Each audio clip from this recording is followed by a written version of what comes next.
welcome to Bargain Bin, where we look at failed series and find out just what went wrong. Remember how in my Eagle Talon Castle video I talked about how the Heroes of Imaginext would actually make a really good standalone show where the different characters can summon other people in this Imaginext pack through different places in space and time?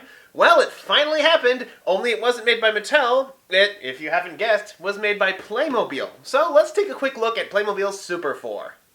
Super 4 is a television show starring Ruby, Twinkle, Alex, and Jean, 4 characters who each come from very different backgrounds. Everybody has a strong, distinct personality, and they actually work really well as they drive in Jean's car to solve various problems in the various different worlds. There's actually a clever little trick in the opening where all of the characters are shown out of their comfort zone, where they're all in different realms that they're not originally from. It's a really nice way to show that all of these worlds are interconnected. And like I said, all of the characters are really strong and fleshed out. Jean is a scientist who's a bit of an outcast. Ruby is a girl pirate in a man pirate's world. And Twinkle is a literal criminal. The only weak link really is Alex, who's just kind of this generic hero guy.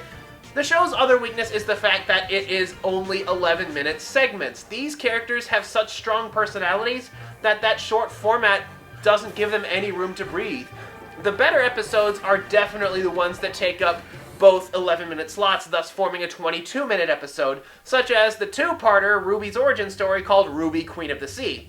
In Ruby, Queen of the Sea, we learn that she is a girl who grew up around a lot of pirates and as a result wants to be a pirate herself. However, it turns out that girls aren't allowed to be pirates, but that's not about to stop Ruby. Despite her incredible determination to become a pirate, Ruby kinda sucks at it. This generates comedy.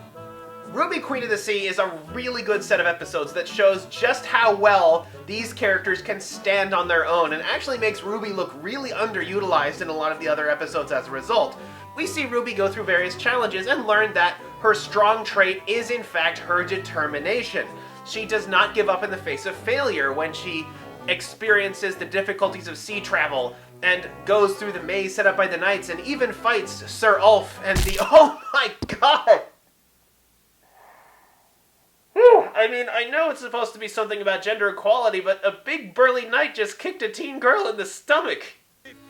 Yeah, that's probably the reason this show was only a Netflix exclusive, is because it actually has a lot of really high-octane action and fighting in it, which would probably be considered too much for television in the United States, but I find that action to be one of the show's greatest strengths. The fact that it actually comes out of nowhere and is really exciting and is more than you'd expect for a show aimed at, like, 6-year-old kids is actually a pretty fun thing about it. So, if I like Super 4 to death so very much, why is it that all this stuff was on really hefty clearance at Toys R Us? Well, Playmobil isn't the most well-known brand in the United States. It's a lot more popular in its native Europe, where the idea of the very, very just sort of simple design figures are designed to embrace the imagination. But part of it is, if we look at a series like Lego's Ninjago and a lot of the other series they've made, like Nexo Knights and Chima, we notice something about how you obtain the main characters from the television shows. Now, with Ninjago, they have these sets, they contain the main characters with maybe a few too many accessories that they need, with a bit of a markup. Not like an insurmountable markup, but one that's high enough that you might be tempted to buy the play set that involves them and a bonus car instead. And as for the side characters, those tend to appear in maybe 1 or 2 sets, reserved more for the completionists or the people who are bigger fans of those side characters. Playmobil took that model and inverted it inexplicably. So, it's the side characters like Sir Ulf, who is a lot easier to get, and the main characters like Ruby, who you have to buy the large sets for. Although, Ruby comes with JonTron the Pirate, which is kind of a fun addition.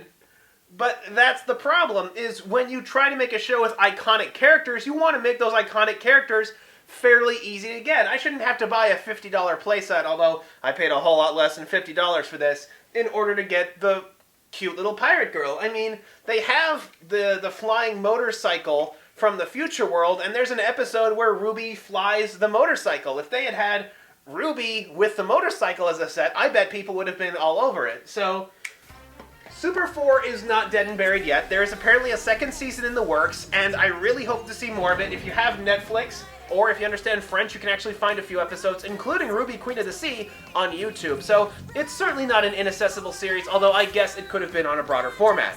So that is Playmobil Super 4, and this is Kodak signing off.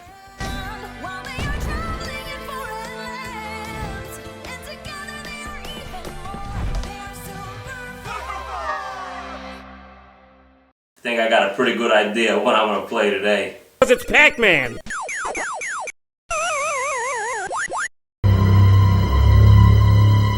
Well, I can't really fault anyone here. This is perfect game design. This episode of Bargain Bin is brought to us by Ezelion the Ironclad, whose generous Patreon donation made this Bargain Bin possible. Thank you, Ezelion.